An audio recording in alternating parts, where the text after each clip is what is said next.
यदा यदा हि धर्मस्य ग्लानिर्भवति भारत अभ्युत्थानम् अधर्मस्य तदात्मानं सृजाम्यहम् परित्राणाय साधूनां विनाशाय च दुष्कृतां धर्म संस्थापनार्थाय संभवामि युगे युगे। आज की यात्रा एक निराली यात्रा है। हम लोग अर्जुन का देख रहे हैं, विकास देख रहे हैं। अर्जुन हमारे अंदर भी है और उसी अर्जुन की विकास यात्रा तर्क से श्रद्धा की ओर यात्रा, शिष्य से गुरु की ओर यात्रा। शिष्य गुरु के पास कैसे जाए, गुरु हमें क्या अनुदान देता है और सद्गुरु कौन होते हैं, इसके बारे में आज व्याख्या है पूरी श्लोकों के साथ, गीता के साथ साथ। आज की गीता के व्याख्यान पे आते हैं। तर्क से श्रद्धा की ओर यात्रा। भगवत गीता वास्तव में आरंभ होती 11वें श्लोक से, दूसरे अध्याय के 11वें श्लोक से। भगवान कृष्ण चालू करते हैं बोलना, हे अर्जुन, तुझे इस असमय में मोह किस हेतु प्राप्त हुआ? न पुरुषों, श्रेष्ठ पुरुषों द्वारा आचरण के योग्य है, न स्वर्ग को देने वाला है। नपुंसकता को मत प्राप्त हो, तुझ में उचित नहीं जान पड़ती। ये गालियां हैं जो भगवान कृष्ण ने शॉक थेरेपी के रूप में अर्जुन को दी है, विषाद से निकालने के लिए। परंतु अर्जुन अभी विषाद से नहीं निकल पाया। अर्जुन क्या कर रहा है? अर्जुन अपने तर्क दिए जा रहा है। वो शिष्य भाव में आने के बाद भी तर्क दे रहा है, इसलिए भगवान को गीता कहनी पड़ी। भगवत गीता वास्तव में आरंभ होती है 11वें श्लोक से। अर्जुन सारे तर्क प्रस्तुत करने के बाद एक निष्कर्ष निकालता है। क्या निष्कर्ष निकालता है? 8वां श्लोक, दूसरा अध्याय का 8वां श्लोक। 8वां श्लोक में क्या लिखा है? भूमि में निष्कंटक धन धान्य संपन्न राज्य को, देवताओं के स्वामी पने को प्राप्त होकर भी मैं इस उपाय को नहीं देखता हूं जो मेरी इंद्रियों के सुखाने वाले शोक को दूर कर सके। ये शोक जो है ये मुझे मिलने ही वाला है, चाहे आपका शिष्य बनूं चाहे न बनूं, चाहे आप मेरे गुरु बने चाहे न बने। 7वें श्लोक में तो कह रहा है आप मुझे गुरु बनकर उपदेश दीजिए, मैं शिष्य भाव से आया हूं। और 8वें श्लोक में कहता है कि ये मेरा शोक दूर कर सके ऐसा उपाय नहीं देखता हूं युद्ध में मैं। मतलब अपना ही समाधान उसने खुद निकाल लिया है। इसका मतलब ये है कि अपना तर्क प्रस्तुत कर रहा है। तर्क जब तक श्रद्धा में नहीं बदलेगा तब तक भगवान उसको गीता सुनाते चले जाएंगे। भगवान शुरू से लेकर आखिर तक हर अध्याय में आप देखना भक्ति योग का एक सूत्र आया है। भक्ति योग का एक सूत्र आया, मयि अर्पित मनोबुद्धि यो में मद्भक्त समय प्रिय। हर अध्याय में एक एक श्लोक ऐसा आया जो भक्ति योग का है। भगवद गीता वास्तव में तीनों योगों का एक सम्मिश्रण है, परंतु सही अर्थों में कहा जाए तो भगवद गीता का जो मूल मर्म है वो है कि जीवन में जब तक भक्ति नहीं आएगी, तर्क रहेंगे, तब तक हमें समाधान नहीं मिलेगा। हम तर्कातीत बने, तर्क से परे चलें।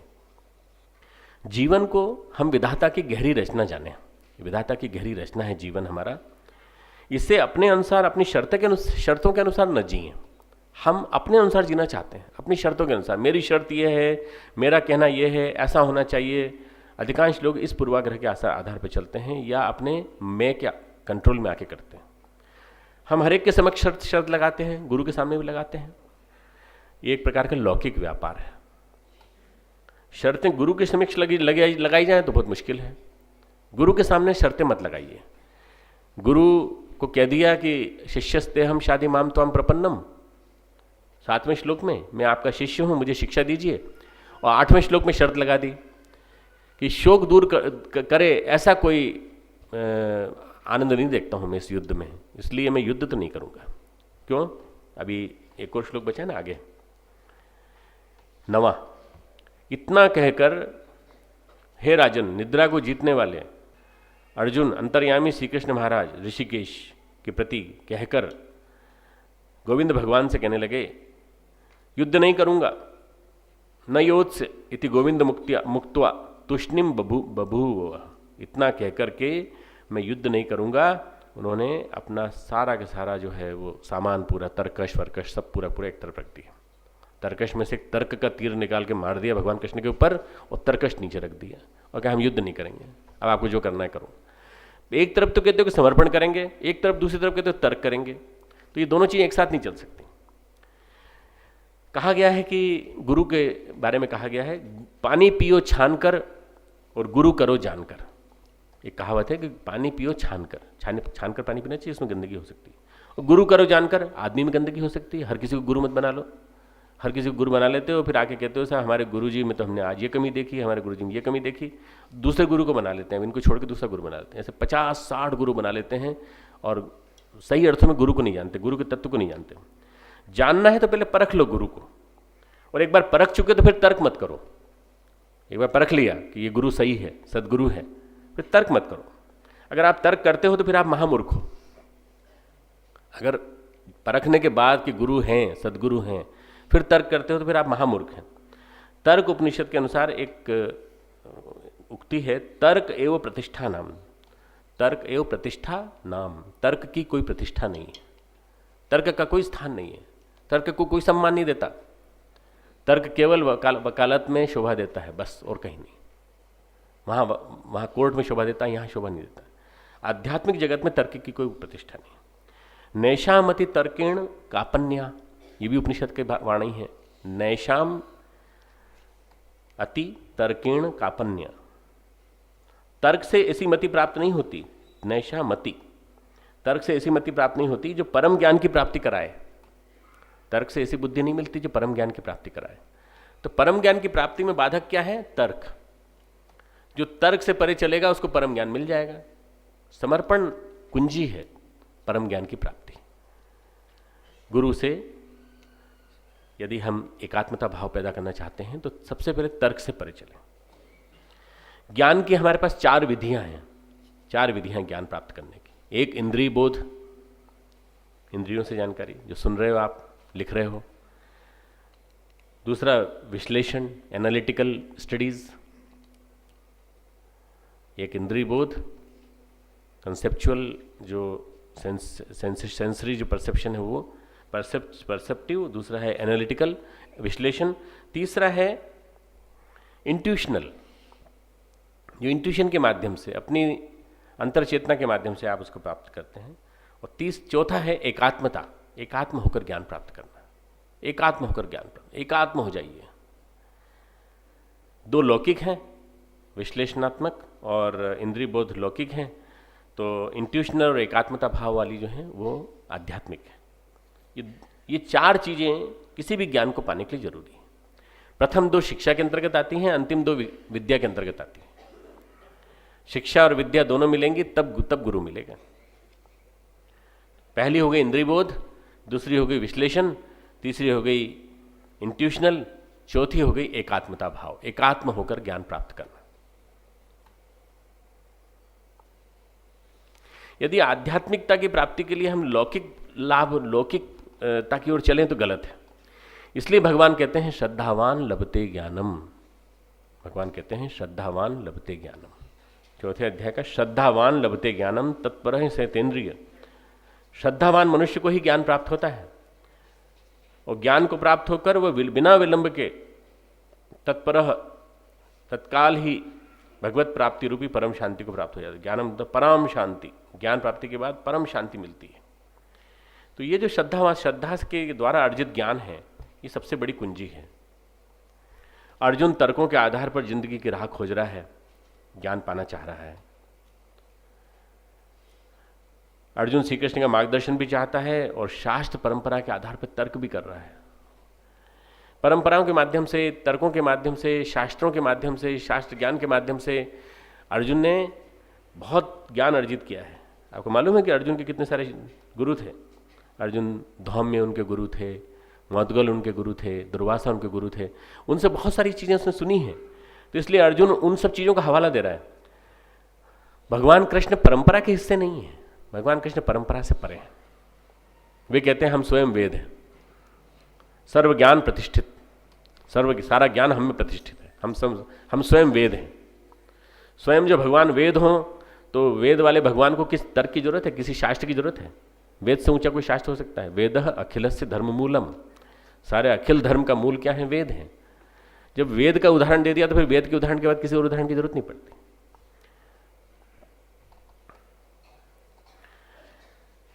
श्री रामकृष्ण परमहंस बीमार थे, सभी शिष्य उनके युवा उनके पास साधना करने के लिए आते थे, भगवान प्राप्ति की ललक के लिए।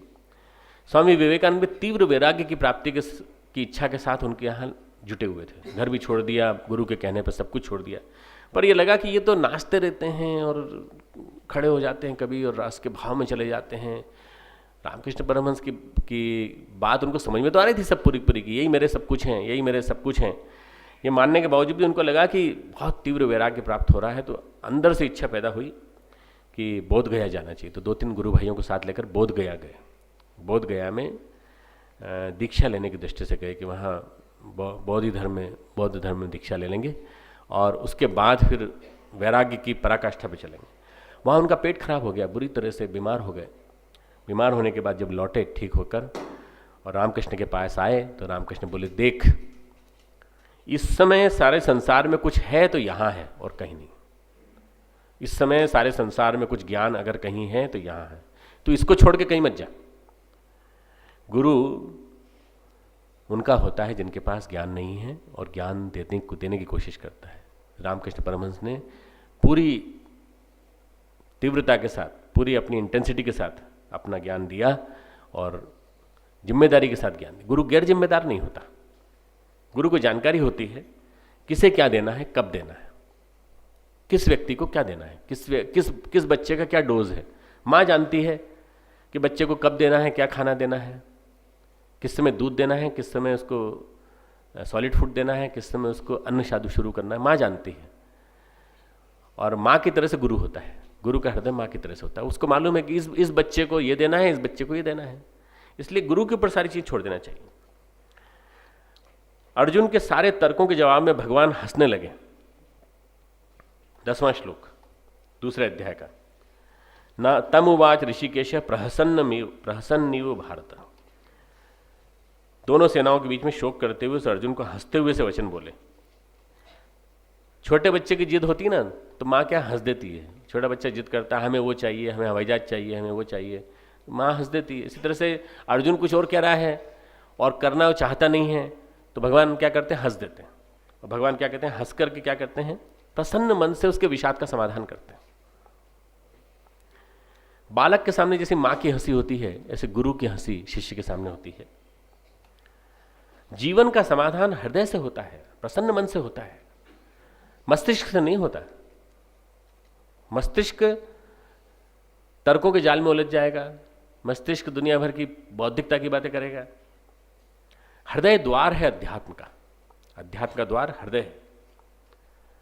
मस्तिष्क से ज्ञान की अभिव्यक्ति जरूर होती है, पर संबोधि, बुद्धत्व, बुद्ध की प्राप्ति, बौद्ध की प्राप्ति, आत्मज्ञान की प्राप्ति हृदय से ही होती है।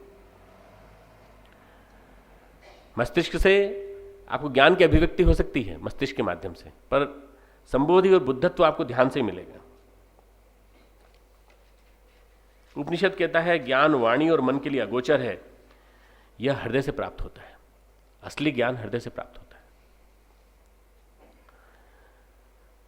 अवान मानस गोचरम अप्राप्त मनः स, ये उपनिषद का वाक्य है।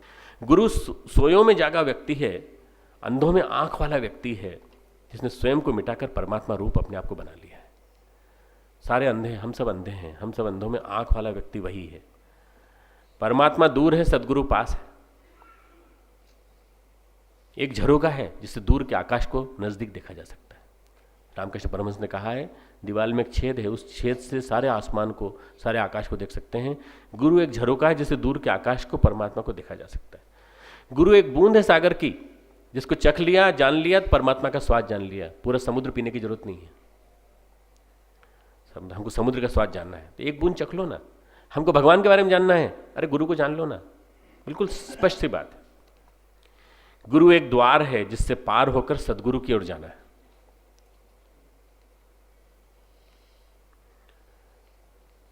सदगुरु परमात्मा की ओर ले जाता है। गुरु, सदगुरु, परमात्मा, ये 3 श्रेणियां हुई।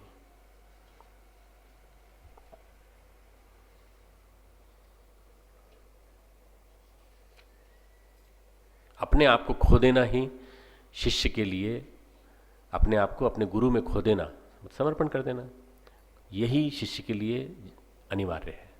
अपने आप को समर्पित कर देना। बेखुदी छा जाए ऐसी, दिल से मिट जाए खुदी। एक सूफी संत ने कहा है, बेखुदी छा जाए ऐसी, बेखुदी यानी निरहंकारिता, छा जाए ऐसी, दिल से मिट जाए खुदी अहंकारिता। उनसे मिलने का तरीका अपने खो जाने में है। उनसे मिलने का तरीका अपने खो जाने में है। हमारे पास भावनाएं हैं, भावुकता है, संवेग है, गुस्सा है, जिससे हम प्यार करते हैं, उसको हम कब्जे में रखना चाहते हैं। पजेसिवनेस है हमारे अंदर। भावुकता से आसक्ति बनती है, जिससे हम प्यार करते हैं, उसको हम अपनी शर्तों पर चलाना चाहते हैं। तो अर्जुन भी क्या कर रहा है, वो अर्जुन श्री कृष्ण से प्यार करता है और अपनी शर्तों पर चलाना चाहता है। शिष्य को गुरु के अधिकार में, आध्यात्मिक प्रेम में रहना होता है और वो लौकिक प्रेम में रहना चाह रहा है। वो कहता है, शिष्यस्ते हम शादी माम त्वाम प्रपन्नम, पर इस शोक को दूर कर सके ऐसा कोई समाधान नहीं है, इसलिए मैं युद्ध नहीं करूंगा। जिसमें जितना गहरा प्रेम होता है वही श्रद्धा के माध्यम से पाता है। तीन बातें हुई, प्रेम, प्रेम करने वाला और जिसके प्रति प्रेम किया जा रहा है। तीन बातें, प्रेम, प्रेम करने वाला और जिसके प्रति प्रेम किया जा रहा है। प्रेम है क्या आखिर? प्रेम जो है वो वृक्ष है, कामना जो है वो बीज है, और भक्ति जो है, श्रद्धा जो है वो फूल है। बीज के रूप में कामना पैदा होती है, उसमें कुछ भी प्रकट नहीं होता। वृक्ष के रूप में प्रेम प्रकट होता है, सब कुछ प्रकट, लेकिन प्राण अप्रकट, प्राण अभी प्रकट नहीं हुए हैं। और फूल के रूप में व्यक्ति का प्राण भी, गंध भी, पंखुड़ियां भी, अनंत के साथ एकात्मता भी, अनंत के साथ एकात्मता। तो ये तीन फर्क हुए, बीज, वृक्ष, फूल, कामना, प्रेम और भक्ति। हम प्रेम को की सही परिभाषा को समझें। प्रेम जब बाहर की ओर जाता है तो वासना बन जाता है, अंदर की ओर जाता है तो भक्ति बन जाता है, श्रद्धा बन जाता है। प्रेम श्रद्धा में परिणित होकर अपने आप में विसर्जन करना हमें सिखा देगा और स्वतः हमें ज्ञान हो जाएगा। ये लोग कहते हैं ना, ज्ञान कब मिलेगा, परम ज्ञान कब मिलेगा? जब श्रद्धा की पराकाष्ठा होगी, स्वतः ज्ञान मिल जाएगा। श्रद्धा की पराकाष्ठा पर बहुत अच्छे पढ़े हुए थे स्वामी विवेकानंद। नरेंद्रनाथ ने इतनी पढ़ाई की थी कि उनको तर्क सारे आते थे। रामकृष्ण परमहंस के पास गए और बोले कि भगवान नहीं है, भगवान कहाँ है बताइए, मैं तर्क करता हूँ आपके साथ। तर्क किया ढेर सारा, और ढेर सारा तर्क करने के बाद उन्होंने कहा, अब आप बताइए कि कहाँ है भगवान? तो श्री रामकृष्ण हंसने लगे कि मैं तेरे माध्यम से, विवेकानंद ने कई तर्क दिए, कांट के, हेगल के, देकार्त के तर्क दिए, बहुत पढ़ चुके थे। जब सब तर्क दे चुके तो ठाकुर हंसने लगे, भगवान है तभी तो बुद्धिमान तेरे जैसा पैदा किया। अगर भगवान नहीं होता तो तेरे जैसा बुद्धिमान थोड़ी पैदा होता। तू कहता भगवान नहीं है। देखो, ये सदगुरु की परिभाषा है। सदगुरु अपने शिष्य के तर्क के द्वारा ही उसको सिद्ध कर दिया कि अगर तेरे जैसा बुद्धिमान है तो इसका मतलब भगवान है। उसने, भगवान ने बनाया तेरे जैसे आदमी को। ऐसे व्यक्ति के समक्ष तर्कों से पराजित नहीं किया जा सकता। ठाकुर के पास जैसे नरेंद्रनाथ बैठे थे, इसी तरह से कृष्ण के पास अर्जुन बैठा हुआ है। और अर्जुन जो है वो अपनी विद्वत्ता, अपनी सारी जानकारी, सब कुछ देने की कोशिश कर रहा है। प्रेम भी करता है, पर प्रेम अभी उसको परिभाषा नहीं मालूम, प्रेम के बारे में ज़्यादा जानता नहीं। जीवन के तीन आयाम हैं, स्थूल शरीर द्वारा व्यवहार, विचारों की क्रिया में अभिव्यक्ति। जो हमने सोचा उसको करना है, खाना खाना है, पढ़ना है, ये स्थूल शरीर का व्यवहार है, ये ऊपरी तल है। इसके बाद इससे गहरा तल है विचारों का तल, तर्क, तथ्य, निष्कर्षों का प्रतिपादन, सूक्ष्म शरीर, मन, हमारा मन, विचारों का तल, तर्क, तथ्य, निष्कर्ष, इनका प्रतिपादन। अधिकांश लोग हम सूक्ष्म शरीर तक ही जा पाते हैं, मन तक ही जा पाते हैं। तीसरा तल है अंतिम परत, भावनाओं का समुच्चय, कारण शरीर, अंतिम परत। ऐसा सोचिए, 3 मंजिल का मकान है। ग्राउंड फ्लोर पे जो खड़ा है वो क्या देख रहा है? उसको 3 मंजिल का मकान दिखाई पड़ रहा है। और जो छत पे खड़ा है उसको क्या दिखाई पड़ रहा है? अनंत आकाश, विराट दिखाई पड़ रहा है।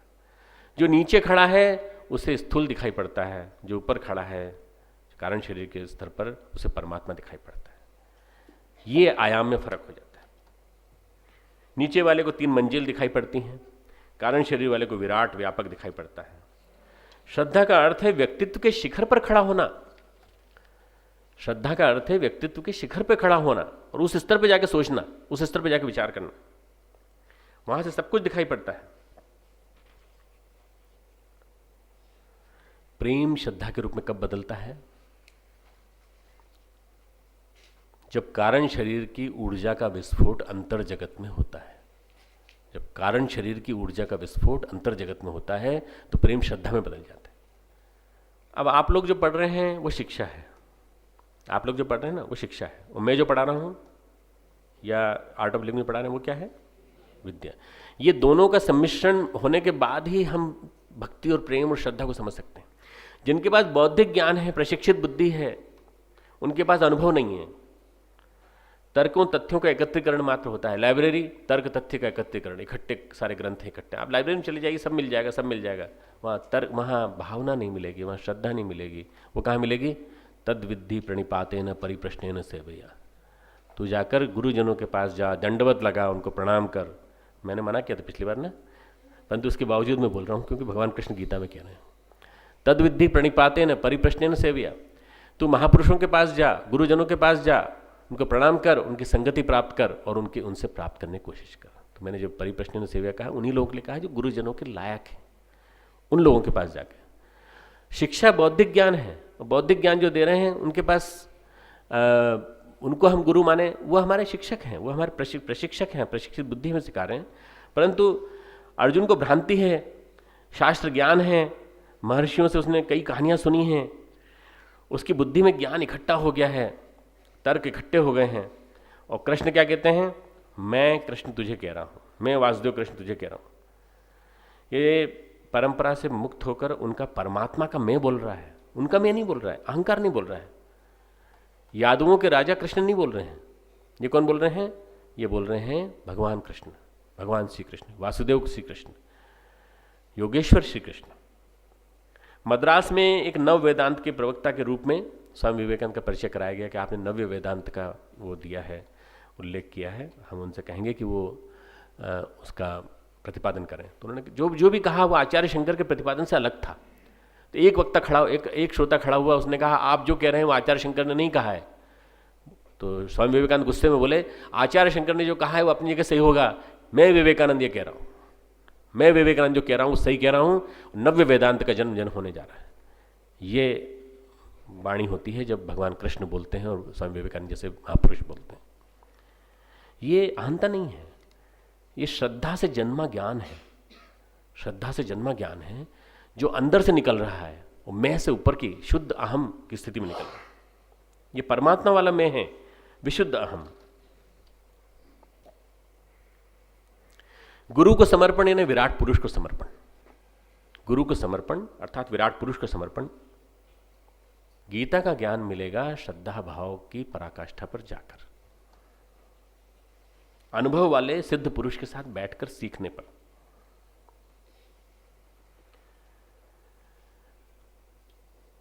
अनुभव सिद्ध जो योगी हैं, महापुरुष हैं, उनके पास बैठने पर। बड़े सौभाग्यशाली हैं वे जो अपने गुरु को संपूर्ण समर्पण कर देते हैं, उन्हें ही प्राप्त होता है, सबको प्राप्त नहीं होता। बड़े सौभाग्यशाली हैं वे जो अपने गुरु को सच्चा समर्पण कर देते हैं, तो उन्हें प्राप्त हो जाता है। एक उदाहरण सुनाता हूं आपको।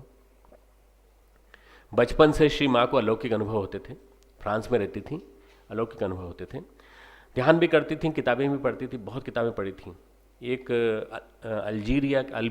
अल्जीरिया के एक सिद्ध पुरुष थे, नाम था त्यों, ज्यों त्यों बोलते ना, ज्यों त्यों, त्यों TYON, त्यों के साथ तंत्र शास्त्र का ज्ञान किया उन्होंने।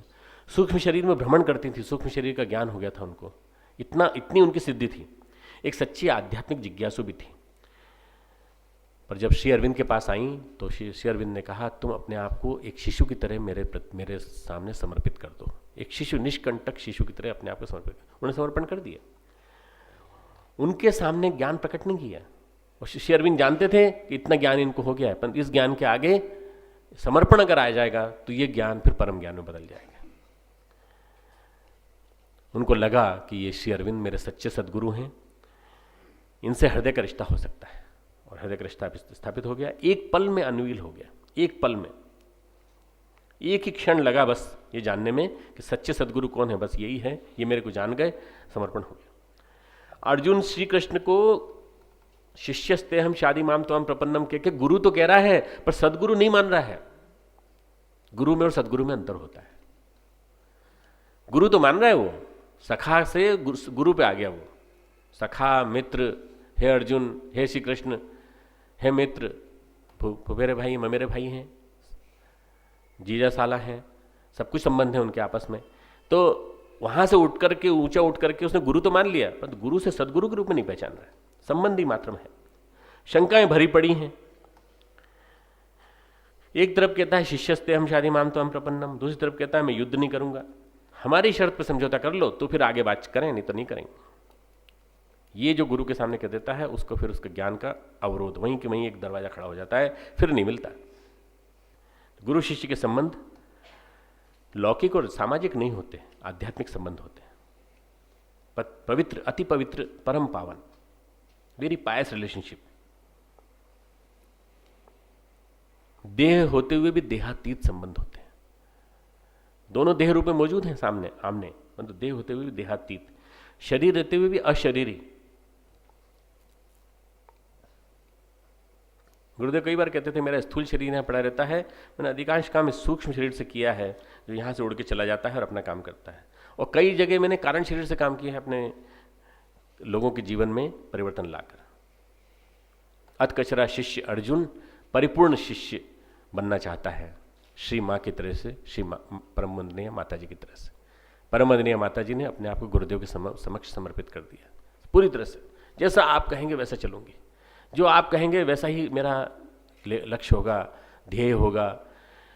वंदनीय माता जी ने अपनी कोई शर्त भी नहीं रखी गुरुदेव के सामने, कुछ नहीं कहा कि मैं इस शोक को दूर करने वाली बात भी नहीं कही, और ये भी नहीं कहा कि मैं युद्ध नहीं करूंगी। उन्होंने कहा जो कुछ आप कहेंगे वैसा करूंगी।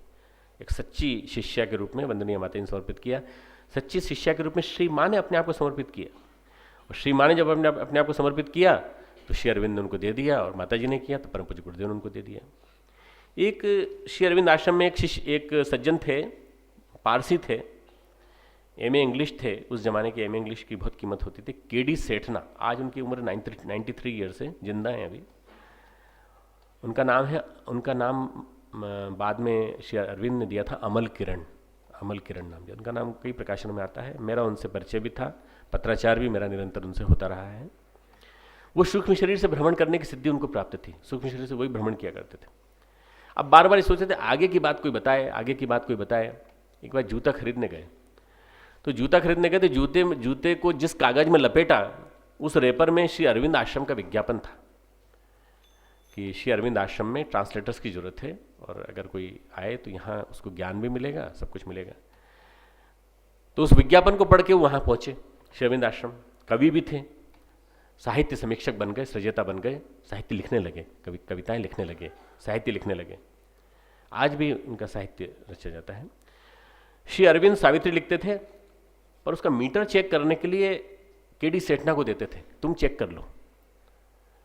कई बार उन्होंने उसमें कुछ श्लोक भी जोड़ दिए। श्री अरविंद ने अच्छे ठीक पाए तो उन्होंने टिक मार्क कर दिया, और उन्होंने ठीक नहीं पाए तो उसको करेक्ट कर दिया।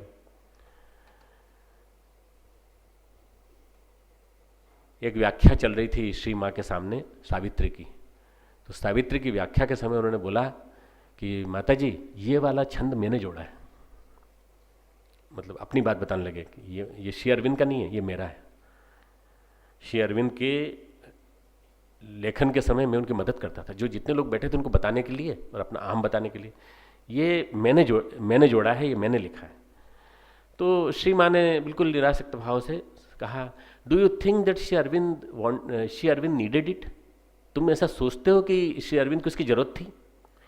क्या वो अपने मन से नहीं कर सकते थे? उन्होंने तुम्हें श्रेय दिया, उन्होंने तुम्हें लिखने के लिए दिया।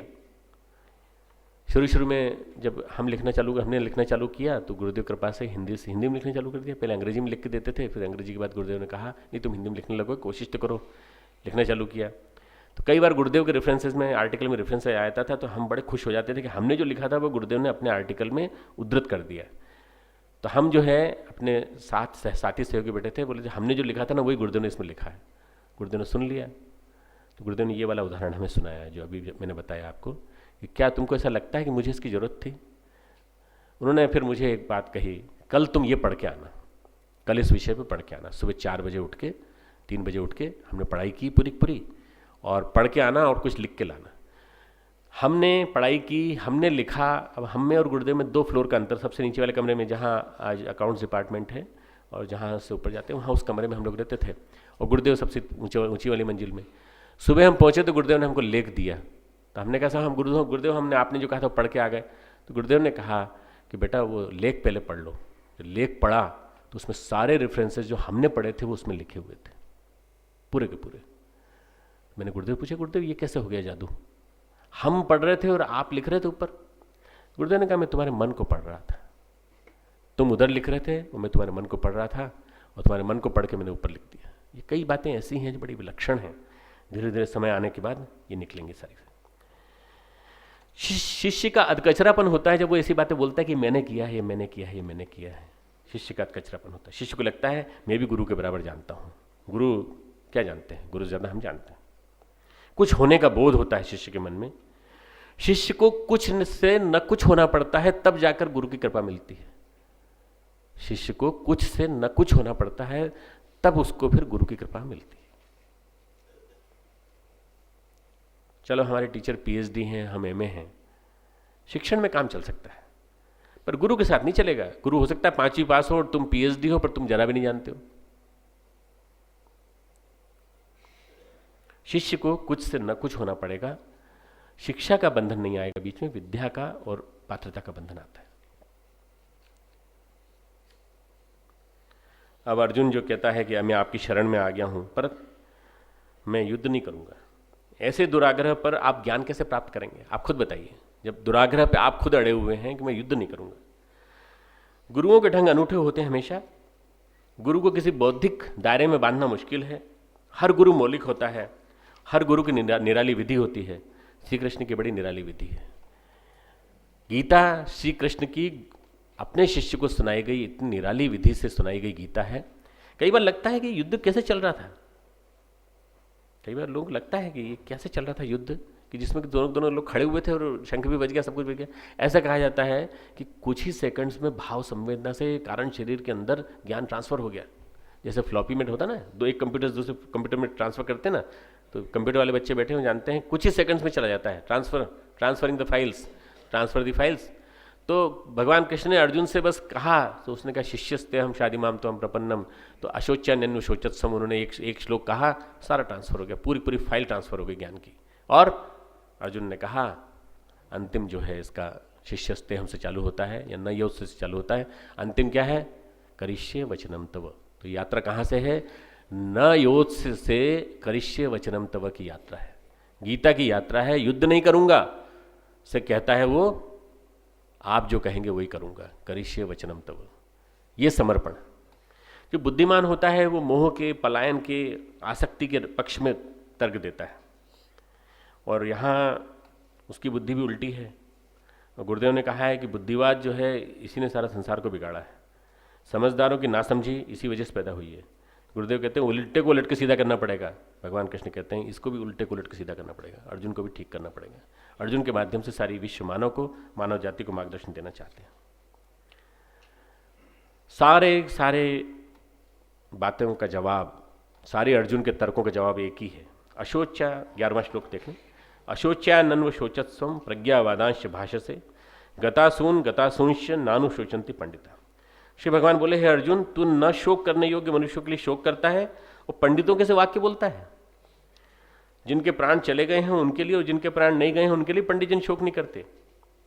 बुद्धिमानों की तरह से बात करता है, पंडितों की तरह से बात करता है, और पंडित बनता है, पंडित बनने का प्रयास कर रहा है, शास्त्र का हवाला देता है, परंपराओं का हवाला देता है, और कहता है मैं युद्ध नहीं करूंगा। तुझे युद्ध करना चाहिए। भगवान कहते हैं माम अनुस्मर युद्ध च, युद्ध, तू युद्ध कर, मेरा स्मरण करके युद्ध कर, पर युद्ध कर। इतना स्पष्ट आदेश कोई और गुरु ने नहीं दिया होगा अपने शिष्य को जितना स्पष्ट आदेश गीता में है। माम अनुस्मर, तू मेरा स्मरण कर और तू युद्ध कर। फिर आगे कहते हैं मय्यर्पित मनोबुद्धि, जिसकी जिसकी बुद्धि मेरे को अर्पित है, तस्मात् सर्वेषु कालेषु माम अनुस्मर युद्ध च मय्यर्पित मनोबुद्धि मामे वैश्यस्य संशयम। इसलिए हे अर्जुन, तू सब समय में एकमात्र 1 घंटे के लिए नहीं, आधे घंटे के लिए नहीं, 1 मिनट के लिए नहीं, 5 मिनट के लिए नहीं, 15 मिनट के लिए नहीं, साधना के दौरान नहीं, सब समय 24 घंटे निरंतर मेरा स्मरण कर और युद्ध कर। इस प्रकार मुझ में अर्पण किए हुए मन बुद्धि से युक्त होकर तू निस्संदेह मुझको ही प्राप्त होगा। युद्ध करेगा उसके बाद ही मुझको ही प्राप्त होगा। तू अगर मेरा स्मरण करते हुए काम करेगा, तू मेरा स्मरण करते हुए पढ़ाई करेगा, तू मेरा स्मरण करते हुए तू जीवन संग्राम में लड़ेगा, तू मेरा स्मरण करते हुए सारी परिस्थितियों से मोर्चा लेगा, तू मेरा स्मरण करते हुए हर काम करेगा।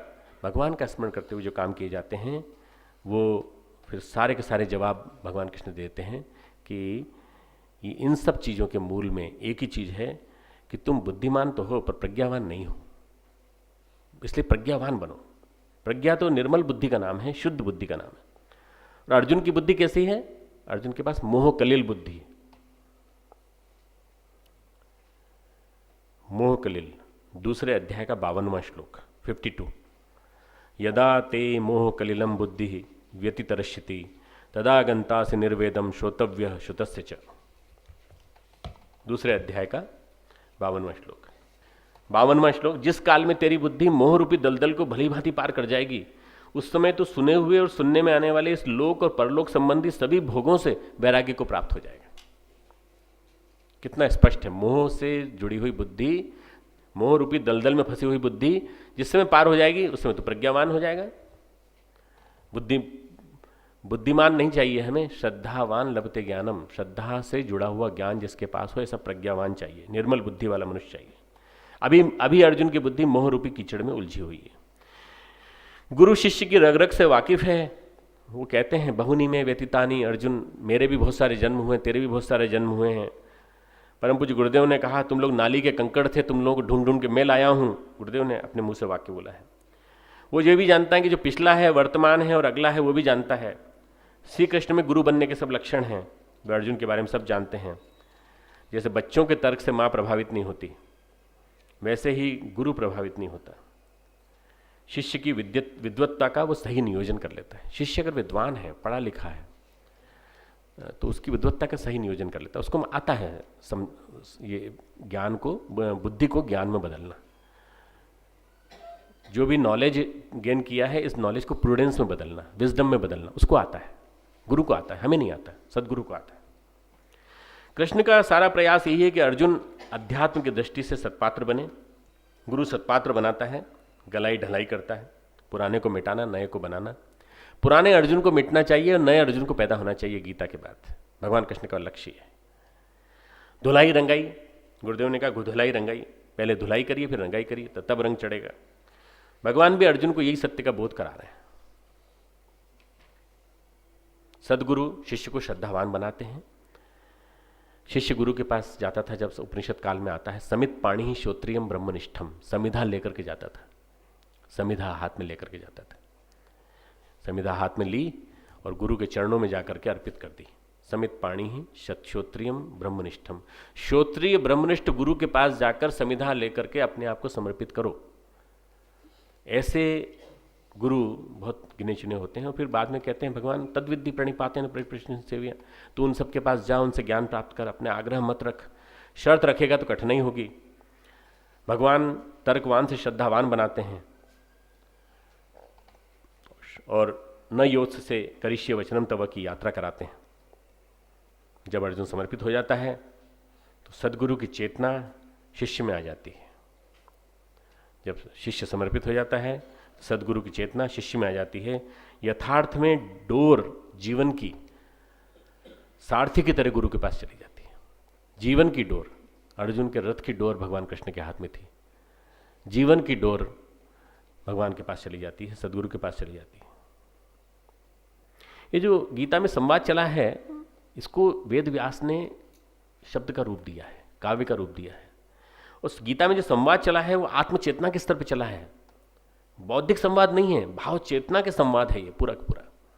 उस भाव चेतना के संवाद को वेद व्यास रूपी महा विद्वान, महाज्ञानी और उस भाव की पराकाष्ठा में पहुंचे हुए जिन्होंने पुराण, महाभारत इन सब की रचना की, उन वेद व्यास ने उसको संबोधि प्राप्त की उसकी और उसको फिर लिखा, वो गीता बन गया।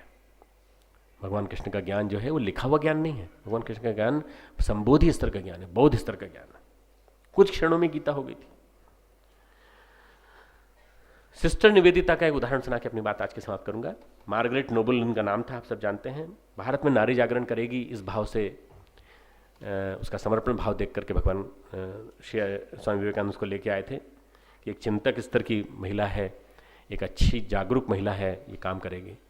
और उस चिंतक स्तर की महिला के मन में समर्पण क्या था? एक प्रतिभावान के प्रति आकर्षण था।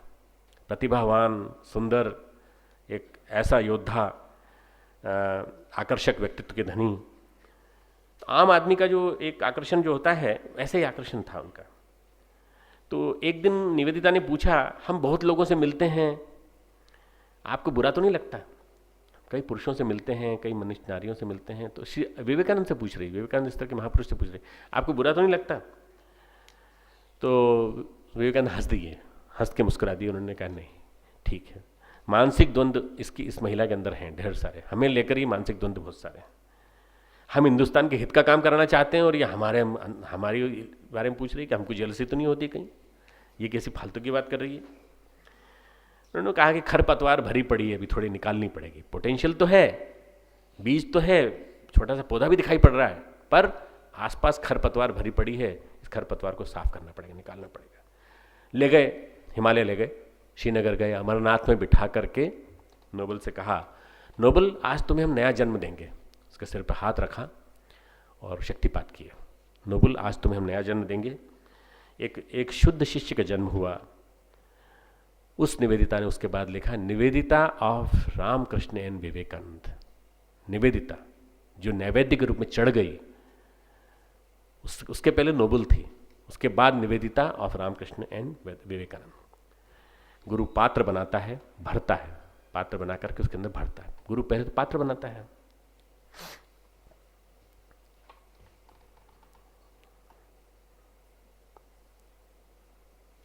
और पात्र बना करके उसमें फिर भरता है श्रद्धा का पूरा पुण्य, गलाकर ढालता है नए सिरे से, फिर भरता है श्रद्धा ज्ञान, आध्यात्मिक चेतना, प्रतिभा, विद्या, सभी उसी के अंदर डाल देता है। गुरु कुम्हार शिष्य कुंभ है, गड़ी गड़ी मारे चोट, अंतर हाथ सहाय दे, काढ़ निकाले खोट। गुरु इतनी इस स्तर की सत्ता है। जीवन की सार्थकता की प्राप्ति सदगुरु की प्राप्ति में है। अगर जीवन की सार्थकता है तो सदगुरु आपको मिल गया तो आपके जीवन सार्थक है। भगवान तर्क, मान्यताओं और द्वंद्वों से भरे हुए अर्जुन को, जिसकी बुद्धि पर हावी हैं, बोध देते हैं, लक्ष्य का ज्ञान कराते हैं, शिशुवत कराते हैं, माँ के समान कराते हैं, पॉइंट टू पॉइंट यात्रा कराते हैं। एक एक यात्रा गीता में कौन सा श्लोक किस जगह है वो उसी जगह सूट करता है, उसको उठा के कहीं और नहीं रखा जा सकता। इतना सुंदर इसका विवेचन है कि जब आप गीता पूरी पढ़ लेंगे तब आपको लगेगा कि गीता पढ़ने के बाद हमारे जीवन की दृष्टि मिल गई, समग्र जीवन दर्शन मिल गया।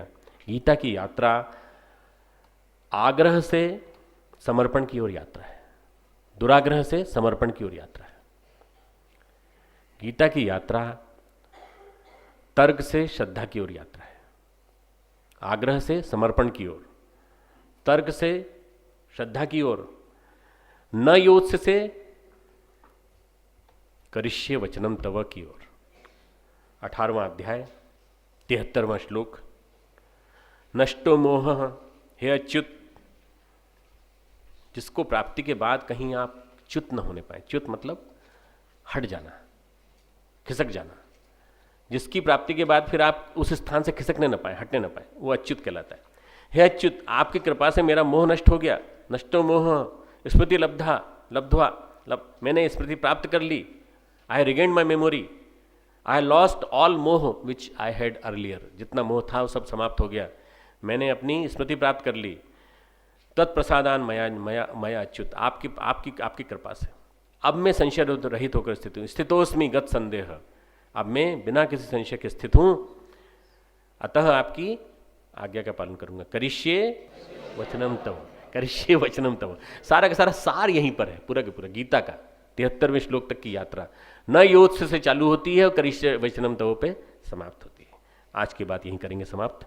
ॐ यं ब्रह्म वेदान्तविदो वदन्ति परं प्रधानं पुरुषं तथान्ये विश्वोदते कारणमीश्वरं वा तस्मै नमो विघ्नविनाशनाय।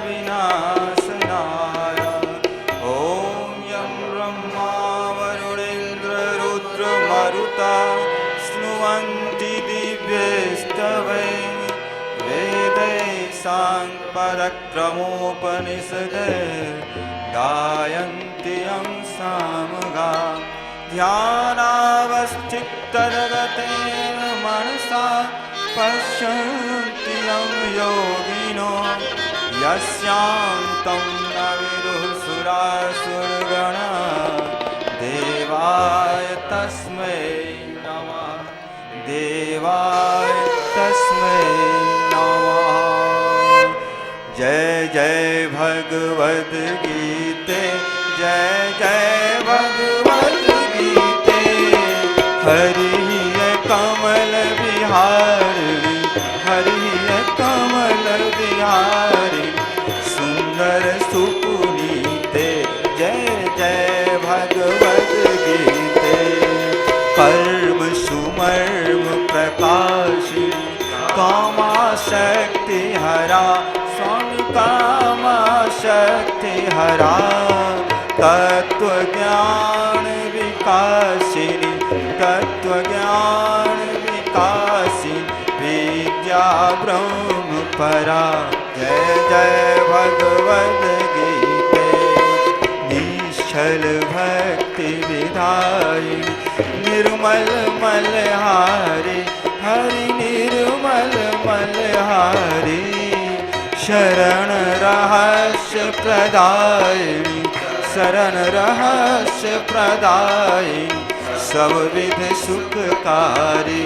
जय जय भगवद गीते। राग द्वेष विदारिणी, कारिणी मोद सदा, कारिणी मोद सदा। भव भय हारिणी तारिणी, भव भय हारिणी तारिणी, परमानंद प्रदा। जय जय भगवद गीते। आसुर भाव विनाशिनी, नाशिनी तम रजनी, हरि नाशिनी तम रजनी। देवी सद्गुणदायिनी, देवी सद्गुणदायिनी, हरि रसिका सजनी। जय जय भगवद गीते। समता त्याग सिखावनी, हरि मुख की वाणी, स्वामी हरि मुख की वाणी। सकल शास्त्र की स्वामिनी, सकल शास्त्र की स्वामिनी, श्रुतियों की रानी। जय जय भगवद गीते। दया सुधा वर्षावनी, मातु कृपा कीजे, स्वामी मातु कृपा कीजे। हरिपद प्रेम दान कर, हरिपद प्रेम दान कर, अपनों कर लीजे। जय जय भगवद गीते, जय जय भगवद गीते, जय जय भगवद गीते। हरि कमल विहारी, हरि कमल विहारी, सुंदर सुपुनीते। जय जय भगवद गीते, जय जय भगवद गीते। कर्पूर गौरम करुणावतारम, संसार सारम भुजगेन्द्रहारम। सदा वसन्तं हृदयारविन्द्रे, भवं भवानी सहितं नमामि। त्वमेव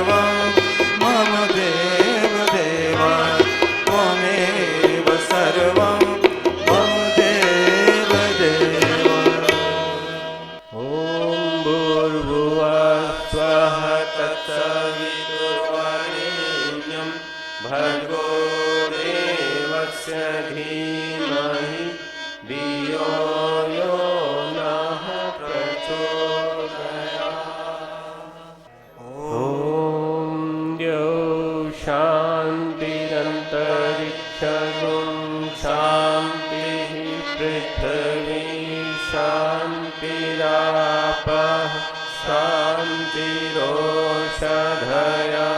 शान्तिः वनस्पतयः शान्तिर्विश्वे देवा शान्ति ब्रह्म शान्तिः सर्वगुण शान्तिः शान्तिरेव शान्तिः सामा शान्तिरेव। ॐ शान्तिः शान्तिः शान्तिः सर्वारिष्टस्तु शान्तिर्भवतु।